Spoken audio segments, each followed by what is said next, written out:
British सैन्याच्या विमानाचं इंधनाच्या कमतरतेमुळे भारतात एमर्जन्सी लँडिंग. F-35 विमानाचं तिरुवनंतपुरममध्ये एमर्जन्सी लँडिंग. केदारनाथमध्ये हेलिकॉप्टर कोसळून 7 जणांचा मृत्यू. मृतांमध्ये महाराष्ट्रातल्या यवतमाळच्या जयस्वाल कुटुंबातील 3घांचा समावेश.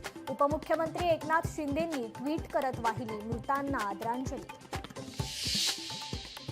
अहमदाबाद विमान दुर्घटनेत मृत्युमुखी पडलेल्या गुजरातचे माजी मुख्यमंत्री विजय रुपाणी यांच्या मृतदेहाची ओळख पटली. आज संध्याकाळी मृतदेह कुटुंबियांना सोपवला जाणार. अहमदाबाद विमान दुर्घटनेतील 32 मृतदेहांची ओळख पटली. आतापर्यंत 14 मृतदेह नातेवाईकांना सोपवले. डॉक्टर पटेल यांची माहिती. फडणवीस राज ठाकरे भेट म्हणजे 2 भावांमध्ये संभ्रम. अविश्वास निर्माण करण्याचा भाजपचा प्रयत्न. मात्र युती आड येणाऱ्यांच्या प्रयत्नांना यश मिळणार नाही, भास्कर जाधवांचा दावा.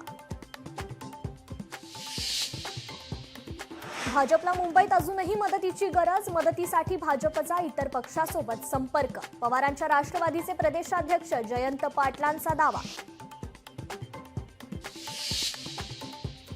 नंदुरबार जिल्ह्यातील अतिदुर्गम भागात 4 महिन्यापासून पोषण आहाराचा तुटवडा. 30 लाभार्थ्यांना मागील 4 महिन्यात केवळ एकच वेळेस पोषण आहार.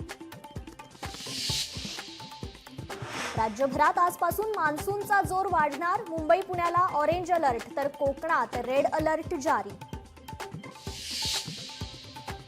पंढरपुरात आजपासून टोकन दर्शनाला सुरुवात. 1200 भाविक आज घेणार टोकन दर्शन.